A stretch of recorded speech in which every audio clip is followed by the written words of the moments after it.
Tankers இப்போதைக்கு Russia Ukraine போரில் அடுத்த திருப்பு முனை அப்படிங்கிறது லெப்பர்டு டேங்க் தான். ஜெர்மனிக்கு கொடுப்பாங்களா கொடுக்க மாட்டாங்களான்னு ஒரு பக்கமாக நிறைய பேர் யோசிச்சுட்டு இருந்தாலும், ஜெர்மனி திடீர்னு வந்து என் லெப்பர்டு டேங்க்லாம் உனக்கு தாரேன்ப்பா, யாருனாலும் அதை என்ன செஞ்சுக்கலாம், ரீசப்ளை பண்ணிக்கலாம் அப்படின்னு சொல்லிட்டு ஒரு அறிவிப்பை கொடுத்தாங்க. அந்த அறிவிப்பு கொடுத்த உடனே நார்வே என்ன செஞ்சாங்கன்னா, எனக்கு ஒரு 54 லெப்பர்டு வேணும் அப்படிங்கிற ஒரு ஆர்டரை கொடுத்தாங்க.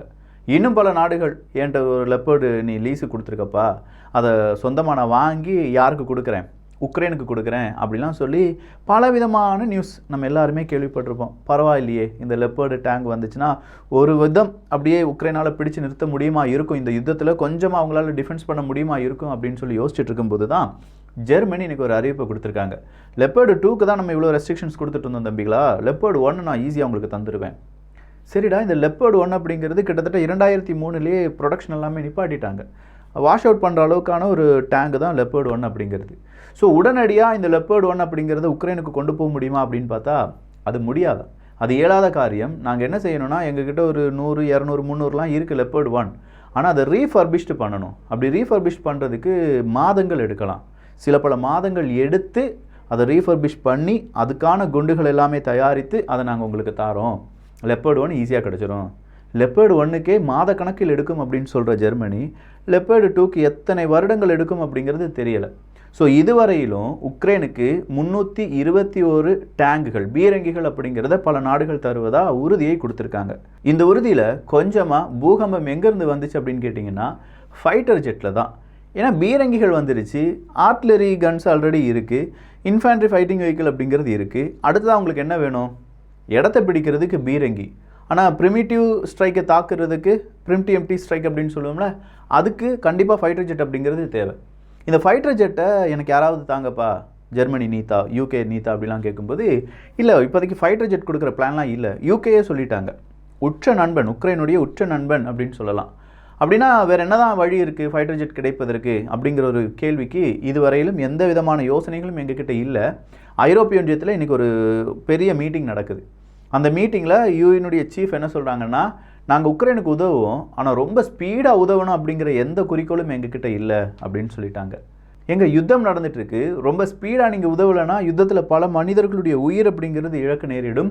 அப்படின்னா கொஞ்சம் ஸ்பீடாக உங்களுடைய ப்ராசஸ் எல்லாமே செய்யலாமா அப்படின்னு பார்த்தா இல்லை, அதுக்கான சட்டத்திட்டங்கள் இருக்குது.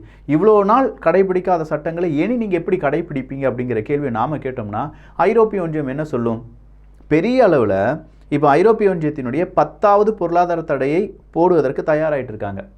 இந்த 10வது பொருளாதார தடை அப்படின்னு சொல்லும்போதே இன்றைக்கி ஜெலன்ஸ்கி அவர்கள் என்ன சொல்லியிருக்காங்கன்னா, இந்த தடையோடி ரஷ்யா, பெலரஸை சார்ந்த எந்த வீரர்களும், விளையாட்டு வீரர்களும் இனி விளையாட்டில் பங்கு பெறக்கூடாது, அப்படி ஒரு தடையை போடுங்க எஜமா அப்படின்னு சொல்லியிருக்காங்க. எதை மெயினாக மைண்டில் வச்சுருக்காரு தெரியுமா ஜெலன்ஸ்கி அவர்கள்? ஆல்ரெடி நம்ம பார்த்தோமே, ஒலிம்பிக் 2024 நடக்க போகக்கூடிய ஒலிம்பிக்கில் தகுதியின் அடிப்படையை நிரூபிப்பதற்காக பல நாட்டு விளையாட்டு வீரர்கள் எல்லாமே ஒன்றிணைந்து அவங்களுடைய தகுதி எல்லாமே காண்பிப்பார்கள். அதில் இப்போ அந்த ஒலிம்பிக்கினுடைய கமிட்டி என்ன சொல்லிட்டாங்கன்னா, பெலரஸ் மற்றும் ரஷ்யாவை சார்ந்த விளையாட்டு வீரர்களும் ஒலிம்பிக் வீரர்களும் எங்கே வரலாம், இந்த தகுதியை காண்பிக்க வரலாம் அப்படின்னு சொன்னோன்னே அது கோபமாயிருச்சு. உக்ரைனில் இருக்கக்கூடிய ஜெலன்ஸ்கி அவர்கள் என்ன சொல்கிறாருன்னா, இல்லைப்பா நீங்கள் அப்படி அவங்கள கால் ஃபார் பண்ணியிருக்கக்கூடாது, அப்படி நீங்கள் கால் ஃபார் பண்ணிட்டீங்கன்னா இப்படி உலகத்தை எல்லாமே வென்றெடுக்கக்கூடிய நாடுகள் அவங்க விளையாட்டில் கோலாச்சு நிற்பாங்க. இப்போ ரஷ்யாவை எடுத்து பார்த்தோம்னா அவங்களுடைய விளையாட்டில் பெருசாக நிற்பாங்க. நாம் என்ன செய்யணும், எல்லாத்தையுமே ரெஸ்ட்ரிக்ட் பண்ணணும், அவங்கள அணு ஆயுதம் தயாரிக்க விடக்கூடாது. அதாவது இந்த மாதிரி பிரச்சனைகளில் ஈடுபடக்கூடிய ரஷ்யா போன்ற நாடுகளை அணு ஆயுதம் தயாரிக்கக்கூடாது. அணு ஆயுதம் தயாரித்து அதுக்கு உதவியாக இருக்கக்கூடிய நாடுகளுடைய உதவியை துண்டிப்பதற்காக பொருளாதார தடையை கொடுக்கணும். அவங்க இருக்கக்கூடிய மக்கள் வெளிநாடுகளுக்கு பயணம் செல்லக்கூடாது. அப்படி பயணம் செல்லக்கூடிய நபர்களுடைய விசாஸ் அப்படிங்கிறத ரத்து பண்ணணும். ரத்து பண்ணது மட்டும் இல்லாமல் அவங்களுக்கு கூடுதலான கட்டணங்களை நம்ம வசூலிக்கணும். முக்கியமாக எமர்ஜென்சியாக ஒரு நாட்டிலேருந்து இன்னொரு நாட்டுக்கு வராங்க அப்படின்னா, இப்போ ரஷ்யாவிலேருந்து நம்ம திடீர்னு இந்தியாவுக்கு வராங்க அப்படின்னா, இந்தியாவில் இருக்கக்கூடிய விசா ப்ராசஸ் எல்லாமே ரொம்ப கடினமாக இருக்கணும். அதே நேரத்தில் கூடுதலான அமௌண்ட்டை வாங்கணும் அப்படிலாம் சொல்லி ஜெலன்ஸ்கி அவர்கள் சொல்கிறாங்க. இது சைக்கோத்தனமாக இல்லையா அப்படிங்கிற ஒரு கேள்வி நமக்குள்ளேயே வருது. என்னடா விளையாட்டு வீரர்களை விளையாடக்கூடாதுன்னு சொல்கிற, ஸ்பேஸ் ரிசர்ச் ஆர்கனைசேஷன் இது எதுவுமே இருக்கக்கூடாதுன்னு சொல்கிற, அடுத்ததாக இப்போ வந்து ஸ்போர்ட்ஸில் பெரிய அளவில் அரசியலும் அதே நேரத்தில் உலக அரசியலும் உள்ளக்கு கொண்டு வந்துடுறீங்க. இது எல்லாம் பார்க்கும்போது இப்போ பொருளாதார தடை, 10வது பொருளாதார தடை எந்த அளவுக்கு ரொம்ப பிக் பிக்சராக இருக்க போகுது ரஷ்யாவுக்கு அப்படிங்கிறத நம்மளால் நினச்சி கூட பார்க்க முடியலை. ஸோ இவ்வளோ தூரம் நம்ம இந்த செய்திகளின் அடிப்படையில் பார்க்கும்போது ரஷ்யாவுக்கான காய் நகர்த்தல் ரொம்ப பெரிய அளவில் பல நாடுகளுடைய எதிர்ப்பு காய் நகர்த்தலாகவே செய்யப்பட்டு வருது. அப்படின்னா ரஷ்யாவுக்கு ஆதரவாக இருக்கக்கூடிய ஈரான், சீனா, வடகொரியா இந்த நாடுகள் என்ன செய்ய போகிறாங்க? ஆல்ரெடி ஈரான் வந்து ட்ரோனை கொடுக்குறாங்க அப்படின்னு சொல்லி ரொம்ப பெரிய அளவில் குற்றச்சாட்டுகளை சொல்லிட்டு இருந்தாங்க. ஈரானில் இருக்கக்கூடிய ஒரு ட்ரோன் ஃபேக்ட்ரியில் தாக்குதலை நடத்துகிறாங்க இஸ்ரேல். அதே இஸ்ரேலினுடைய பிரைம் மினிஸ்டர் நெத்தன்யாகு அவர்கள் சொல்கிறாங்க, நான் வேணால் நடுநிலைமையிலிருந்து பேச்சுவார்த்தை வழியாக முடித்து வைக்கிறேன், என்கிட்ட வந்து பேச சொல்லுங்கள் அப்படின்னு சொல்கிறாங்க.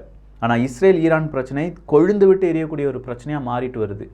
மறுபடியும் ஈரான் பல தாக்குதலை நடத்தலாம் அப்படின்னு சொல்கிறாங்க. அதுவும் இஸ்ரேலுக்கு எதிரான தாக்குதலை நடத்தலாம் அப்படின்னு சொல்கிறாங்க.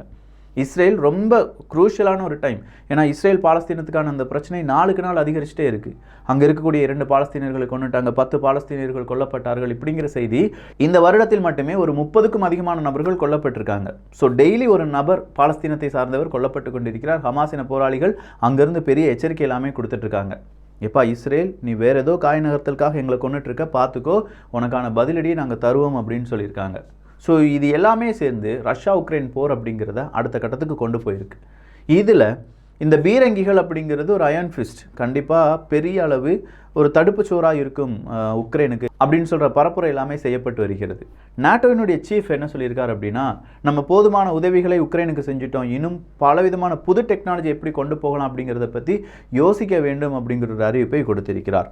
ஆனால் உக்ரைனுடைய உளவுத்துறையினுடைய தலைவர் அவர் என்ன சொல்லியிருக்காங்கன்னா, இந்த மார்ச் மாதத்தில் மிகப்பெரிய அளவில் ஒரு மாற்றம் வரலாம், அது ரஷ்யாவுக்கு ஆதரவாக இருக்கலாம், ரஷ்யா டோட்டல் டோன்பாஸையும் அவங்களுடைய கண்ட்ரோலுக்கு கொண்டு வரலாம் அப்படிங்கிற மாதிரியான செய்தி எங்களுக்கு கிடச்சிருக்குன்னு சொல்கிறாங்க. என்னப்பா மார்ச்சில் அப்போ மறுபடியும் அடிக்க போகிறாங்களா அப்படின்னு கேட்டால், அதுதானே பிளான், அதுதானே வியூகத்தில் இவ்வளோ நாள் நம்ம பார்த்துட்ருக்கோம். வின்டர் முடிஞ்ச உடனே அடுத்த அடி தயாராக இருக்குது. அதுக்கு தான் எல்லாருமே அவங்களுடைய ஆயுதங்கள், அவங்களுக்கு என்னென்ன ஃபியூச்சரிஸ்டிக் வெப்பன் வேணும், அதுக்கான லிஸ்ட் எல்லாத்தையுமே பல உலக நாடுகளுக்கு கொடுத்துட்ருக்காங்க. நாட்டோவில் ஸ்வீடன், ஃபின்லாந்து இணைவது அப்படிங்கிறது ஒரு கேள்விக்குறியாகவே மாறிட்டு இருக்குல்ல. ஏன்னா நாட்டோ நெக்ஸ்ட் எக்ஸ்பேண்ட் ஆச்சுன்னா அடுத்ததாக ரஷ்யா பால்டிக் நாடுகளை அடிக்கும் அப்படிங்கிறது எல்லாருக்குமே தெரியும். ஒன்று பால்டிக் நாடுகளை அடிக்கணும், அப்படி இல்லைனா மோல்டோவா அடிக்கணும். ஸோ பால்டிக் நாடுகளை அடிக்கிறதுக்கு முன்னாடியே நாட்டோவை எக்ஸ்பேண்ட் பண்ணிடலாம் அப்படின்னு சொல்லி பார்க்கும்போது அந்த பக்கம் ரஷ்யாவினுடைய நண்பனாக இருக்கக்கூடிய துருக்கி பெரிய ஒரு முட்டுக்கட்டை போட்டு வச்சுருந்தாங்க. ஸ்வீடனை வந்து நாங்கள் நாட்டோவில் சேர விட மாட்டோம், அதுக்கு எங்களுடைய சம்மதம் கிடைக்கவே கிடைக்காது, குரானெல்லாம் நீ எரிச்சிட்ட. ஸ்வீடனை பார்த்து நேற்று சொன்னார் எர்டகன் அவர்கள், நீ ரொம்ப பெரிய அளவில் குரானெல்லாம் எரிச்சிட்டு இருக்கப்பா, நீ வந்து நாட்டோவில் இணைவதை நான் சம்மதிக்க மாட்டேன் அப்படின்னு சொன்னாங்கல்ல. இணைந்தால் நாங்கள் 2 பேரும் ஒன்றா தான் இணைவோம், அப்படி இல்லைனா இணையவே மாட்டோம் அப்படின்னு சொல்லி ஸ்வீடனும் ஃபின்லாண்டு இன்றைக்கி ஒரு அறிவிப்பை கொடுத்துருந்தாங்க. ஸோ இந்த அறிவிப்பு அமெரிக்காவுக்கு ரொம்ப பெரிய அளவு தலைவலியை ஏற்படுத்திட்டு இருக்கு. ஏன்னா நாட்டோ எக்ஸ்பேண்ட் ஆகலைன்னா அமெரிக்காவில் எப்படி சஸ்டெயின் பண்ண முடியும்? ஸோ அமெரிக்கா என்ன சொல்லிட்டாங்கன்னா, துருக்கி நீ என்ன செஞ்சிட்ட, நாட்டோவில் ஸ்வீடன் மற்றும் ஃபின்லாந்து இணைவதை தடுத்துட்ட, அதனால் உனக்கு நான் ஃபைட்டர் ஜெட் தரமாட்டேன், டீல் அது பிரேக் ஆயிடுச்சு, முடிஞ்சிருச்சு, அந்த டீலை நான் கிழிச்சு போட்டுட்டேன் அப்படின்னு சொல்லிட்டாங்க. ஸோ துருக்கியை அவங்களுடைய பக்கம் கொண்டு வருவதற்காக அமெரிக்கா முயன்று வருகிறது. துருக்கி ரஷ்யாவின் பக்கம் நின்று கொஞ்சமாக கேம் ப்ளே பண்ணிட்டு இருக்காங்க. அடுத்ததாக போலந்துக்கு வரலாங்க. போலந்து இன்னைக்கு சொல்லியிருக்காங்க, ரஷ்யா மற்றும் பெலரஸை சார்ந்த ஸ்போர்ட்ஸ் பர்சன்ஸ் யாருமே எங்கே வரக்கூடாது, இந்த ஒலிம்பிக்கில் வரக்கூடாது, அதுக்கு குளோபல் லெவலில் ஒரு புஷ் கொடுக்கணும், எல்லாருமே சேர்ந்து எதிர்ப்பை தெரிவிக்க வேண்டும் அப்படின்னு சொல்லியிருக்காங்க. டென்மார்க்கும் அதே ஒரு கருத்தை சொல்லியிருக்காங்க. டென்மார்க்லையும் இதே மாதிரியான ஒரு பிரச்சனை ரஷ்யாவுக்கு எதிராக எழுப்பப்பட்டு வருகிறது. அடுத்ததாக பாக்முத் பகுதி தான் மிகப்பெரிய ஒரு யுத்தம் நடந்த பூமி, யுத்தம் நடந்து கொண்டு இருக்கக்கூடிய பூமி. பாக்முத்துலேருந்து 3 கிலோமீட்டர் வரை யார் வந்துட்டா, ரஷ்யா ஏறி வந்துட்டாங்க, சீக்கிரமாக ரஷ்யா அதை பிடிச்சிருவாங்க. ஜெலன்ஸ்கி அவர்கள் என்ன சொல்லியிருக்காங்கன்னா, இல்லை நாங்கள் நிறைய தடுத்துட்டே இருக்கோம், அவ்வளோ சீக்கிரம்லாம் இந்த பாக்முத் பகுதியை நாங்கள் விட்டு கொடுத்துட மாட்டோம் அப்படின்னு சொன்னாங்க. பட் இன்றைக்கி வேறு வழியே இல்லாமல் அடுத்ததாக ஒரு உண்மையும் சொல்லியிருக்காங்க, எங்களுக்கு உலக நாடுகளுடைய சப்போர்ட் கிடைக்கலனா பாக்முத் பகுதி மட்டும் கிடையாது, இன்னும் பல பகுதிகளை நாங்கள் இழக்க நேரிடும், சீக்கிரமாக எங்களுக்கு உதவிகள் செய்யுங்க, ரொம்ப ஸ்லோவாக உங்களுடைய உதவிகள் வந்துட்டுருக்கு, இந்த ஸ்லோ ப்ராசஸ் எங்களுடைய பல நபர்களுடைய உயிரை காவு வாங்கிடும் அப்படிங்கிறதையும் ஜெலன்ஸ்கி அவர்கள் மறுபடியும் ஒரு ரிக்வஸ்ட்டாக வச்சுருக்கார். இதே ரிக்வஸ்ட்டை ஒரு வாரத்துக்கு முன்னாடி வச்சார், 2-3 வாரத்துக்கு முன்னாடி வச்சார், இப்போது அதே ரிக்வஸ்ட் வச்சிருக்காரு.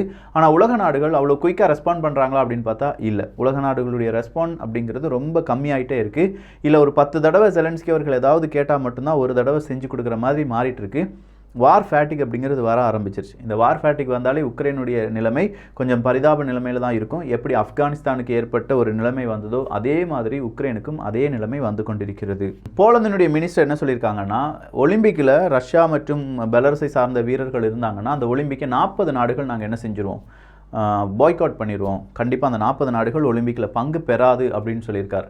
ஸோ இது ஓவராலாக இது வேர்ல்டு வார் இல்லாட்டி ஒரு ரஷ்யா உக்ரைன் போரையும் தாண்டி விளையாட்டில் ஒலிம்பிக்கை இது எந்த அளவுக்கு பாதிக்க போகுது அப்படிங்கிற ஒரு கேள்வி பெரும் கேள்வியாக மாறி நிற்கிறது. ஸோ ஒலிம்பிக்கை இந்த ரஷ்யா உக்ரைன் போர் அப்படிங்கிறது பாதித்தது என்றால் வரும் காலத்தில் இதே மாதிரி பல விளையாட்டுகளும் தடைப்படலாம், பல நாடுகளும் பல விளையாட்டுகளிலிருந்து அப்புறப்படுத்தப்படலாம். ஏன் கிரிக்கெட் வேர்ல்டு கப்லேருந்து பாகிஸ்தானை தூக்கிடலாமா, இல்லை கிரிக்கெட் வேர்ல்டு கப்லேருந்து ஆப்கானிஸ்தானை தூக்கிடலாமா, அவங்கெல்லாம் இது தானே சப்பா செஞ்சிட்ருக்காங்க அப்படின்னு கேட்டால் அதுக்கான பதிலாக இதுவரையிலும் யாராலுமே கொடுக்க முடியலை. ஏன்னா இந்தியா பாகிஸ்தான் சொல்கிறது ஆசிய நாடுகள். நம்ம பிரச்சனை என்ன, ஐரோப்பாவுக்கு என்ன பிரச்சனை வந்துச்சுன்னா அது உலகளவில் பிரச்சனைன்னு சொல்லி எல்லாருமே பார்க்கணும். ஏன்னா ஐரோப்பா இஸ் அ கார்டன், மீதம் இருக்கும் நாடுகள் எல்லாருமே ஃபாரஸ்ட் அப்படின்னு சொன்னவங்க தாங்க இவங்க. அவங்களுக்கு தகுந்தது மாதிரி உலகத்தினுடைய சட்டத்தை மாற்றி அமைக்க நினைக்கிறார்கள். பார்க்கலாம் என்ன நடக்குது, என்னென்ன அப்டேட் நடந்துட்டுருக்கு, எல்லாத்தையும் தெரிந்து கொள்ள நீங்கள் செய்ய வேண்டியது வியூகம். தமிழ் வியூகம் அப்படிங்கிற நம்ம சேனலை சப்ஸ்கிரைப் பண்ணிக்கோங்க. நல்லதை பகிர்ந்து நல்ல சமுதாயத்தை உருவாக்குவோம். நன்றி, வணக்கம்.